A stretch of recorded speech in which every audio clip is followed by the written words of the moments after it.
आणि संतांनी वाङ्मयामध्ये ते सांगितलं, सत्य धरा हो जीवीसे, लाथ मारा असत्याशी.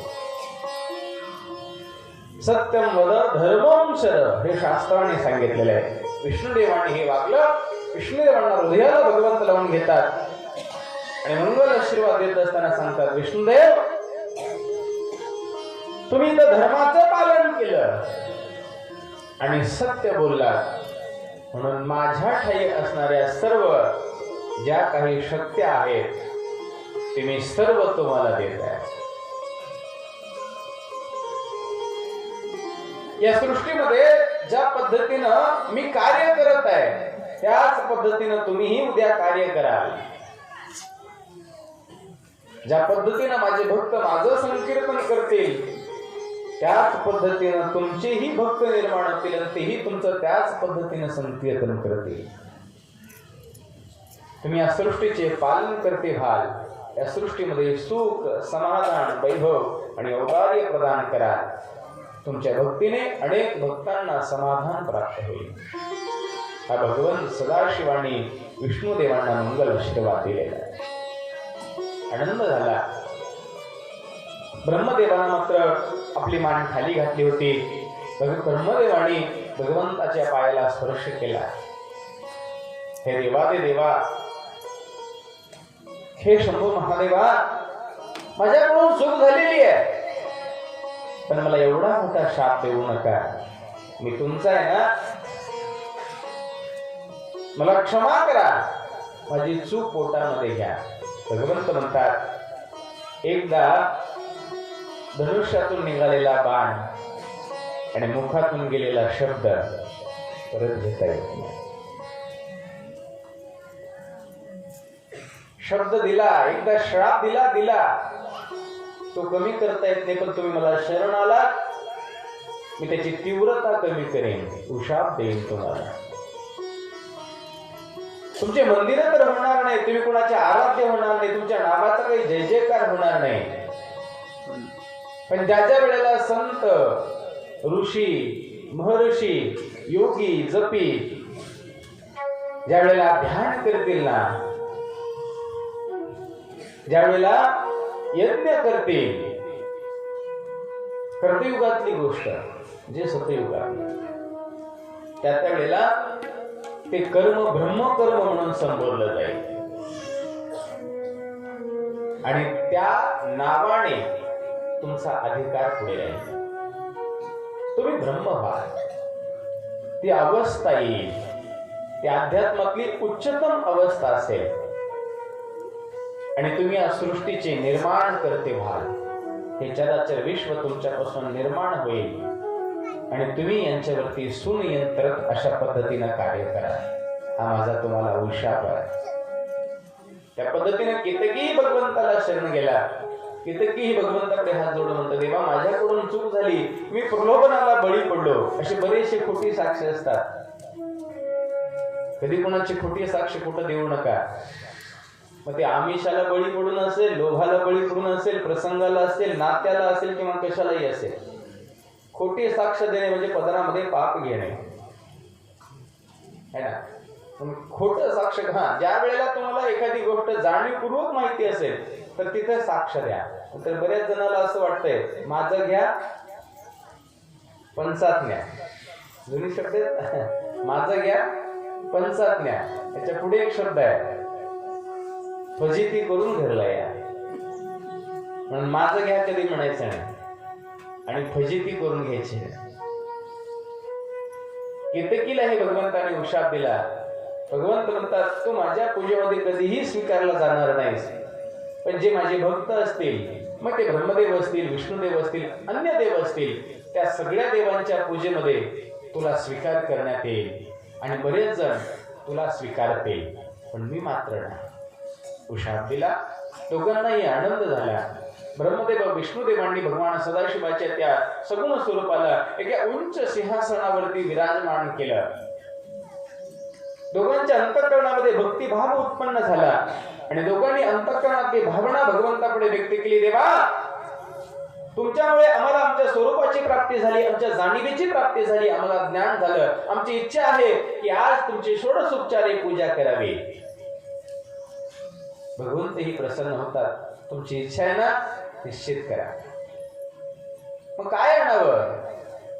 तुम्हाला जे आवडल ते आणा, मी स्वीकारतो. तुम्हाला जे आवडल ते आणा, मी स्वीकारतो. भगवंत हे भक्ताच्या अंतःकरणातील गुण आणि दोष दोन्ही स्वीकारतात. विशेष करून दोष स्वीकारतात.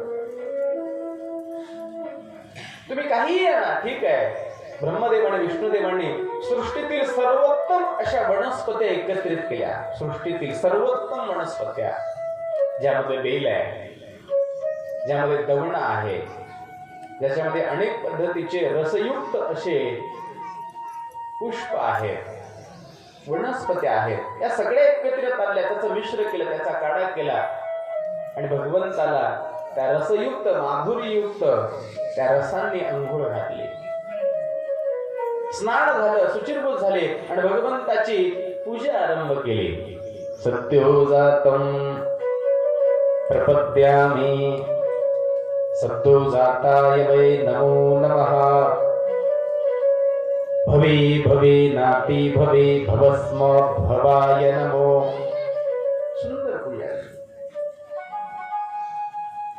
प्रत्येक मुखाची वेगवेगळी पूजा. सद्योजत, वामदेव, अघोर, तत्पुरुष आणि ईशान. भगवंताने 5 मुख धारण केले म्हणून पंचमुखाचा तो ईश्वर असे संतांनी वर्णन केले.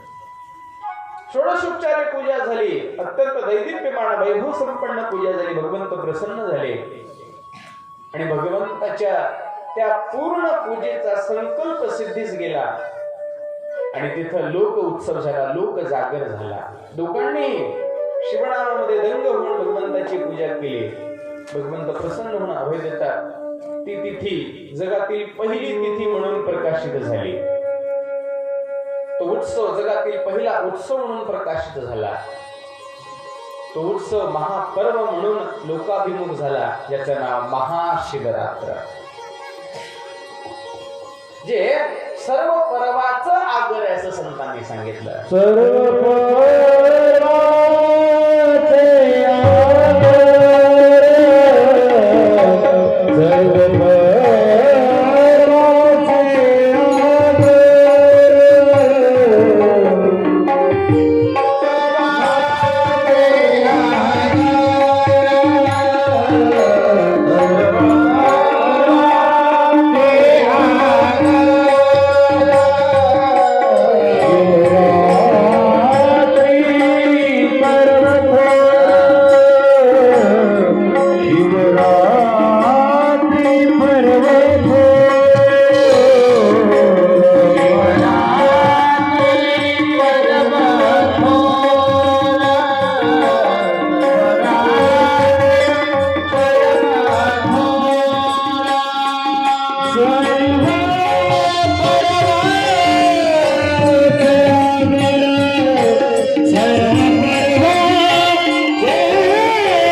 सांबजे नमः पार्वती शिव हर हर महादेव शंकर भगवान की जय. हा पर्व जगातील पहिला सर्व पर्वाचे आगर. आज दिवस सोनियाचा झाला उदय भाग्याचा. या आनंदामध्ये सगळेजण विभोर झाले. एक 5 मिनिट आपण सगळ्यांनी संकीर्तन करू आणि शिवरात्रीच्या या पर्वानिमित्ताने आपणही या ठिकाणी या भगवंताच्या नामसंकीर्तनामध्ये सगळ्यांनी जाग्यावर उभं टाकून आनंदामध्ये पावलं खेळून एक 5 मिनिटाचं आपण संकीर्तन करू.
Hare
सगळ्यांनी जाग्यावर आले, जाग्यावर आला असं जाग्यावर हात टाळी वरी करून, हात वरी करून, हात वरी करून, हात वरी करा, हात भोलेनाथ.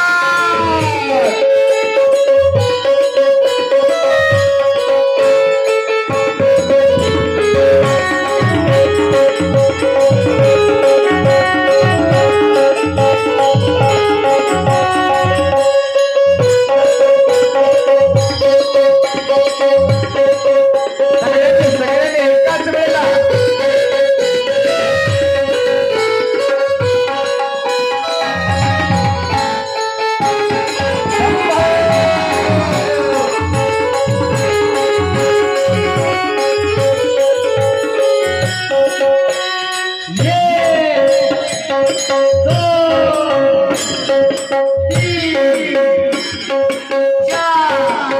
जाग्यावर आला, थोडा जाग्यावर आला.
एवढ्या जल्दी थकले का?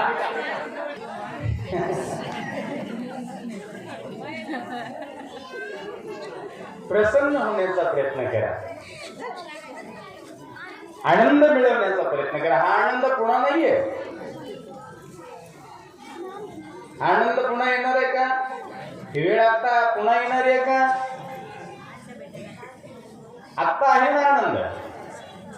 आनंद आत्ता उपभोगा, पुन्हा आनंद नाहीये. कितीही जरी आम्ही पैसे मोजले तर हा आनंद मिळवू शकत नाही. हा जो तयार झालेला जो इथं भक्ती सागरेचा एक अलोट अशा पद्धतीचा विश्व आहे ना, हा फक्त एका निमित्ताने आलेला असतो आणि त्याचा आनंद घ्या.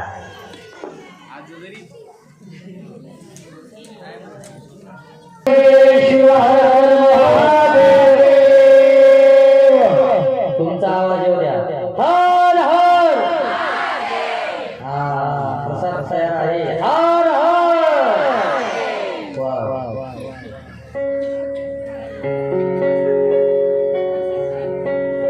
भगवान विष्णुदेवाने, भगवान ब्रह्मदेवाने दोघांनीही मिळून लोकोत्सव त्या दिवशी संपन्न केला आणि तो लोक उत्सव शिवरात्र या नावाने प्रसारित झाला. तो दिवस, ती तिथी, तो वार, ती पूजा महाशिवरात्र या नावाने अभिप्रेत झाली. म्हणून चराचर विश्वामध्ये जगातील पहिला व्रत म्हणजे महाशिवरात्र, पहिली उपवासाची संकल्पना म्हणजे शिवरात्र, पहिला देवाचा उत्सव म्हणजे शिवरात्र, पहिली रात्र जागरणाची म्हणजे शिवरात्र आणि भगवंताची पहिली पूजा म्हणजे शिवरात्र. म्हणून महाशिवरात्र, शिवरात्री पर्व थोर, सर्व पर्वाचे आगर, सगळ्या पर्वांचा आगर म्हणून शिवरात्र आहे. म्हणून प्रत्येक मासातील शिवरात्र भक्तांनी करावी. उपवासाचे 3 पद्धत आहेत. उपवासाचे 3 पद्धत आहेत. एक साप्ताहिक उपवास, दुसरा द्विसाप्ताहिक उपवास आणि तिसरा चतुर्थ साप्ताहिक उपवास.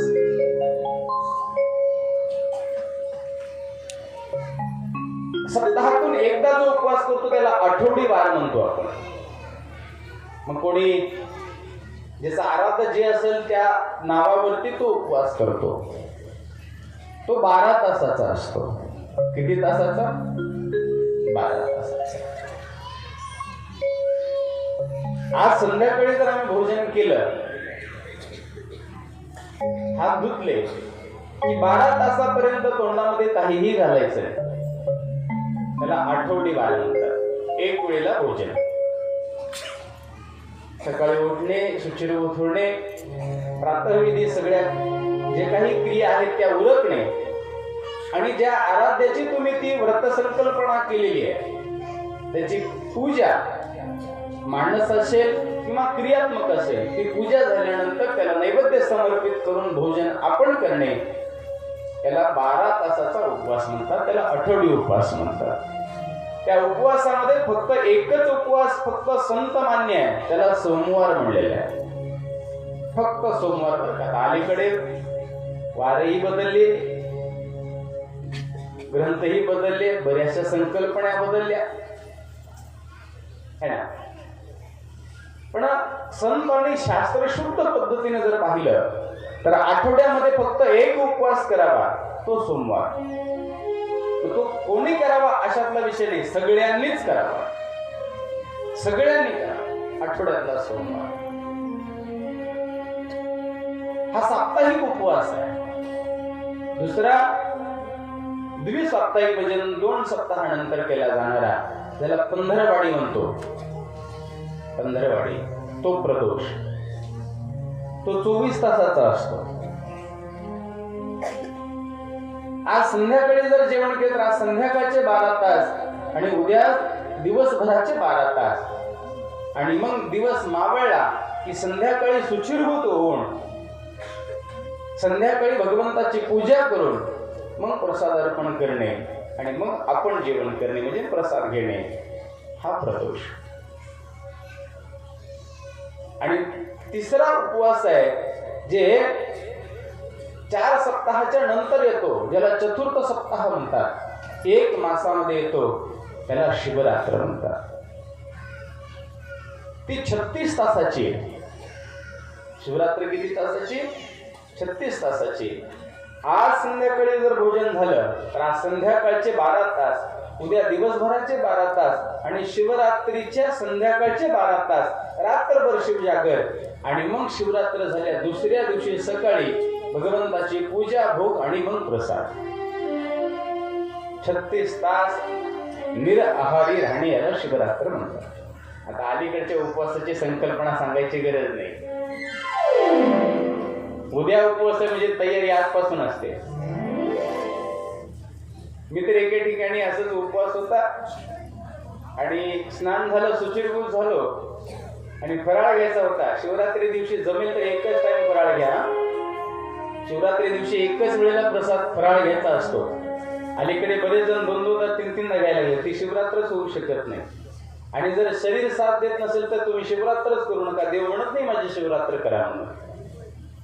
शरीर प्रकृती जर साथ देत नसेल तर तुमचं व्रत करून उपयोग नाहीये, कारण की त्या व्रतातून तुमची वृत्ती बदलत नाही, तर तुमची वृत्ती उलट छिडछिडी होते. उपवास केल्यामुळे बुद्धीवरती ताण पडतो, पोटामध्ये भूक लागते आणि शरीरातील शिरा ताणल्या जातात. आम्ही मानसिक तणावामध्ये येतो आणि मानसिक तणावामध्ये आला की पुढच्या व्यक्तीची कुठलीच गोष्ट आम्हाला आवडत नाही. ही वस्तुस्थिती आहे बरं का. विशेष करून स्त्रियांनी याच्यावरती लक्ष द्यावं. शरीर जर प्रकृती चांगली असेल तर आठवड्यातून एकदा उपवास करा. शरीर प्रकृती जर चांगली असेल तर पंधरवाडी मग ते प्रदोष करा जे 24 तासाचा आहे. आणि शरीर अत्यंत निरोगी असेल तर 36 तासाची शिवरात्र करा. याच्यातून 2 गोष्टीचा फायदा आहे. एक, शरीरातील जठरअग्नी ही अत्यंत प्राबल्यपूर्ण चांगली होते आणि त्याची जठरअग्नी चांगली आहे त्या व्यक्तीला 99% आजार होत नाही. ज्या व्यक्तीची जठरअग्नी बिघडलेली आहे त्याच्या शरीरामध्ये रोगाची निर्मिती आहे. आणि जठरअग्नी चांगलं ठेवायचं असेल तर या मशिनरीला विश्रांतीची गरज आहे बरं का. हे विज्ञान सांगतं.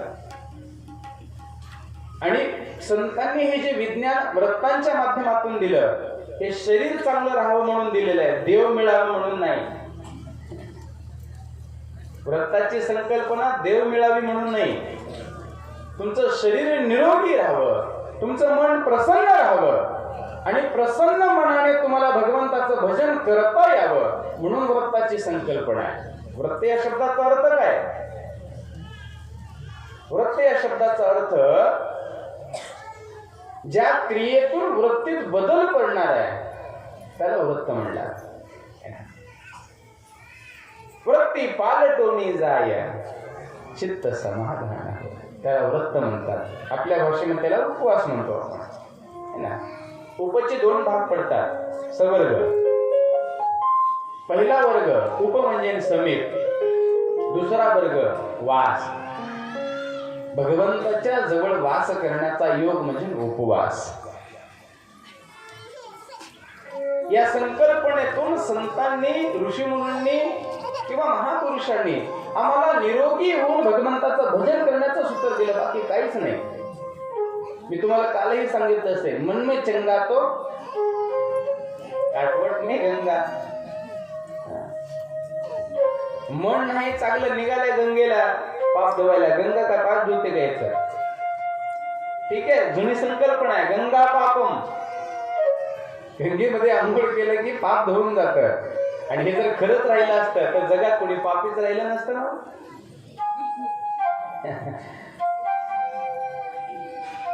गंगा पाप धुते, धुत नाही अशातली गोष्ट नाही, पण गंगा त्यातच पाप धुते जो आपल्या जीवनामध्ये अत्यंत पवित्र विचारधारणा करून तिला शरण जातो. नमामि गंगे, तिला शरण जातो. माझ्याकडून कळत न कळत चूक घडलेली आहे म्हणून मी तुला शरण आलोय, माझ्या जीवनाचं पाप हरण कर. गंगा पापम. दुसरं आहे शशी तापम आणि तिसरं आहे दैन्य कल्प तरुस्तता. पण या तिन्ही गोष्टी दुर्मिळ आहेत, असाध्य आहेत आणि अवघड आहेत. मग काय करावं? सुभाषितकार म्हणतात पापम तापम च दैन्यम हरे तू साधू समागम.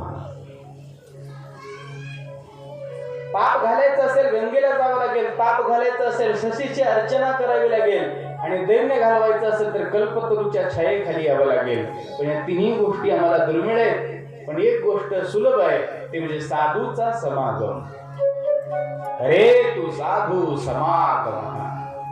संतांच्या सानिध्यामध्ये या, संतांच्या विवेकाला धारण करा, संतांनी दिलेला वाङ्मय हाताळा आणि संतांच्या वाङ्मया पद्धतीने जगण्याचा प्रयत्न करा. जीवन अत्यंत सुंदर आहे, फक्त जगता येण्याची कला शिका, बाकी काही नाही. या जीवनाचा फक्त आनंद घ्यायचा आहे. या लोक उत्सवातून आम्हाला आनंद मिळावा म्हणून हे उत्सव निर्माण झाले. भगवान विष्णुदेवानी ब्रह्मदेवानी त्या पर्वकाळी तो लोक उत्सव केला आणि भगवंताने त्या तिथीला महाशिवरात्र हे नामकरण दिलं. तेव्हापासून या व्रताची संकल्पना निर्माण झाली. आनंद झाला. भगवंताने दोघांनाही अभय दिलं आणि दोघांनाही आपल्या श्वास मार्गाने वेदांचं ज्ञान देऊन त्या दोघांवरती अनुग्रह करून दोघांना मूल मंत्र दिला. दोघांनीही भगवंताचं शिष्यत्व पत्कारलं. जोपर्यंत या देहावरती तोपर्यंत या देहाचं कल्याण नाही आहे. या शरीराला गुरु असणं नितांत गरजेचं आहे. परमादरणीय आमचे शुभूते पारायण निलेशजी महाराज मुर्गे उपस्थित आहेत. महाराजांचं सहर्ष स्वागत. महाराजांना विनंती त्यांनी स्टेजवरती एक नवोदित कीर्तनकार, नवोगीत एक सुंदर अशा पद्धतीचे लेखक, एक संशोधक आहे. तिथून जवळच असणाऱ्या देगलूर पसील खानापूरचे रहिवासी आहेत. अत्यंत कुशाग्र बुद्धिमत्ता, परमपूज्य शेतस्कर ब्रह्मे सिद्धदयाळ शिवाचार्य गुरुमाऊलींचे कृपांकित हे शिष्य आहेत. आणि त्यांच्या सानिध्यामध्ये आमच्या महाराजांनी अनेक ग्रंथांची निर्मिती केली आहे. बरं का, सगळ्यांनी त्या टाळ्यांनी त्यांचं स्वागत करूया. या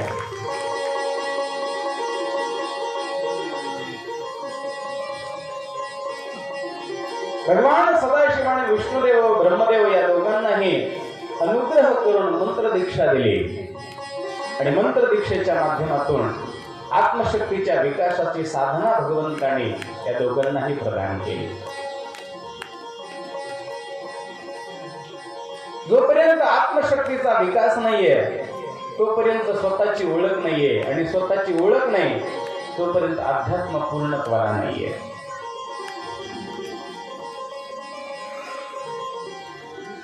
दोघांनाही आशीर्वाद देऊन, नामसंकीर्तन देऊन, बीजाक्षर देऊन, दोघांनाही अभय देऊन, दोघांनाही पुढील कार्यासाठी भगवंत प्रवृत्त करतात. ब्रह्मदेव, माझी आज्ञा आहे की इथून पुढे तुम्ही सृष्टी पालनाचं कार्य सांभाळावं, आणि विष्णुदेव, तुम्ही या सृष्टीला निर्माण केल्यानंतर त्याचं पालनत्व स्वीकारावं. एकानं उत्पत्ती करावी, दुसऱ्याने पालन करावं. तिसरा असणारा माझा रुद्र माझ्या हृदयातून निर्माण होईल, आणि तो या सृष्टीचा संहारक असेल, तो तुम्हाला पूरक असेल, तो तुम्हाला सहाय्यक असेल. ज्या ज्या वेळेला माझी उणीव भासेल त्या त्या वेळेला तुम्ही रुद्रापुढे जाऊन आपल्या मनातल्या भावना त्यांच्या पुढे प्रगट करा. त्या सर्व तुमच्या मनोकामना माझा तिसरा अवतार रुद्र हा पूर्ण करेल. भगवंतांनी आशीर्वाद देऊन भगवंत तिथून पुढे सरकतात. त्याच वेळेला ब्रह्मदेव आणि विष्णुदेव दोघंही भगवंताला थांबवण्याचा प्रयत्न करतात, विनंती करतात, देवा, आमचे काही प्रश्न आहेत आणि त्या प्रश्नाचं उत्तर आम्हाला पाहिजे. तुम्ही आमच्यावरती सृष्टी निर्माण करण्याचं आणि पालन करण्याचं कार्य सोपवलात, आम्ही स्वीकारतोय. पण ज्यावेळेला आम्ही ही सृष्टी निर्माण करू त्यावेळेला सामान्य भक्ताला जर तुमची प्राप्ती हवी असेल तर तो कुण्या मार्गाने आम्हाला प्राप्त करू शकतो, हा मार्ग आम्हाला सांगा. भगवंत कुण्या मार्गाने आम्हाला मिळेल, असं जर कुण्या भक्तांना प्रश्न निर्माण झाला तर त्यांनी कुठला मार्ग स्वीकारावा. तर त्यावेळेला भगवंत सांगतात, मला प्राप्त करण्याचे 2 मार्ग आहेत. एक ज्ञान मार्ग आहे आणि दुसरा भक्ती मार्ग आहे. ज्ञान मार्ग हा योग्यांसाठी असेल, जपींसाठी असेल, तपींसाठी असेल, हा संन्याशांसाठी असेल किंवा साधना करणाऱ्या साधकांसाठी असेल, आणि भक्ती मार्ग हा सर्वसामान्यासाठी असेल. परमरहस्यामध्ये दोन्हीचाही उल्लेख माऊलीने याचा खूप सुंदर केलेला आहे. परमरहस्याचा 6व्या अध्यायामध्ये हा संदर्भ आहे. भगवंताची उपलब्धी कशी आहे, भगवतीने प्रश्न केला आणि भगवंताने उत्तर दिलं. तपश्चर्या योग कठीण न साधे संसारी राहून, या लागी सेवा वेवण योग सिद्धी कारण. तपश्चर्या सगळ्याला जमत नाही.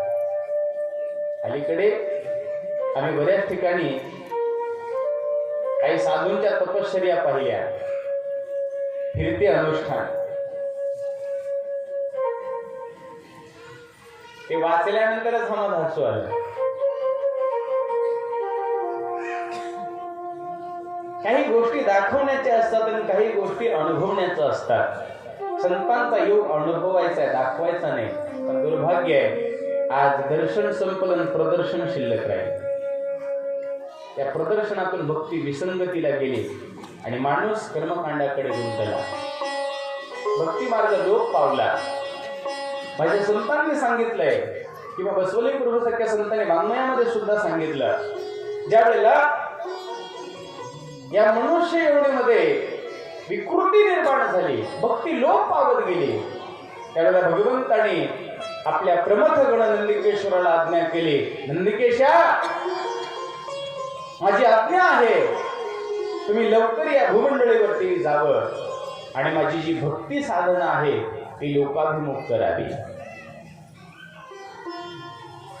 आणि त्याच्यावरती अभंग रचना सुद्धा झाली. बारे नंदीश्वर बारे नंदीश्वरा बारे नंदीश्वरा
भगवंताने आज्ञा केली आणि भक्तीची स्थापना करण्यासाठी नंदिकेश्वर आले.